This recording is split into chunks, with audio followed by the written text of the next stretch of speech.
the wine, the life, the mind, the time, the bell, the chair, the end, the hell. Music transcends into so many different things. Trying to wake up, yo, ain't always what it seemed. Creativity is the lifeblood of any artist. And I hear a sound, I hear something, and I think, I want to fuse these styles together, or I want to make something different. On this journey, I'm the storyteller of the story that's being told.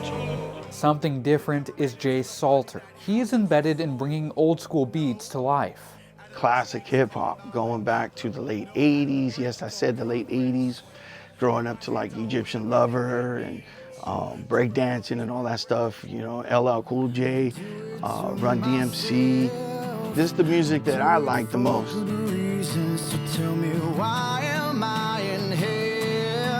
Piece by piece, he's built his own studio. Bar by bar, he tells his own story. This don't happen overnight. This definitely don't happen overnight. Music is his first love, though you might be familiar with his other life, where he moves the needle in a different way. This is my little baby? No, this is not my baby. This is a monster. Telling his story from behind the viewfinder.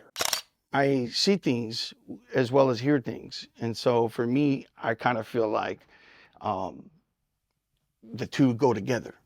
This photo, like his music, captures a moment in time. My photography is always inspired by album covers. It could be any type of covers. It all began when he borrowed his wife's camera. From there, I ended up getting a better one, a Sony, and got really into it more. But as life would have it, the opportunity to allow his passion to ignite was snuffed out. On a cold San Francisco day, Jase was robbed.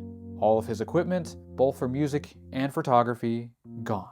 From there, so many people in the community really helped me. One of them was a woman who gave Jase her late husband's camera. This is a Leica M3 original in its leather casing. I've been using it since, and that's how I got into film photography, was using Leica. 1.4, 50 mil. With that camera, his passions were reignited. I do it because it's something that I feel, and I would just post it and people liked it. He documents the world around him. Streets of San Francisco. Both from the perspective of a lens and the beat of his own drum. Forgive me if I'm pleading, I'm screaming it out loud. Just a part of who I am, and all the pains that I've gone through, the sufferings, all of the mistakes, the wrong decisions, all of the difficulties and struggles. That's a whole another interview.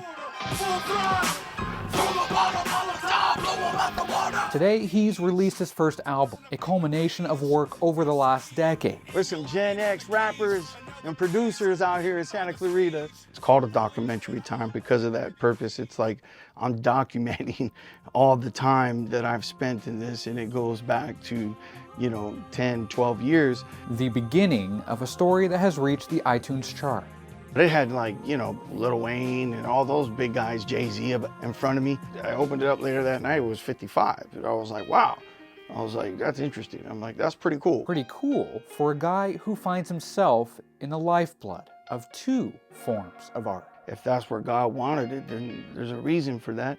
And maybe for me just to feel, worthy of just even loving myself in life. In Santa Clarita, I'm Austin Davis.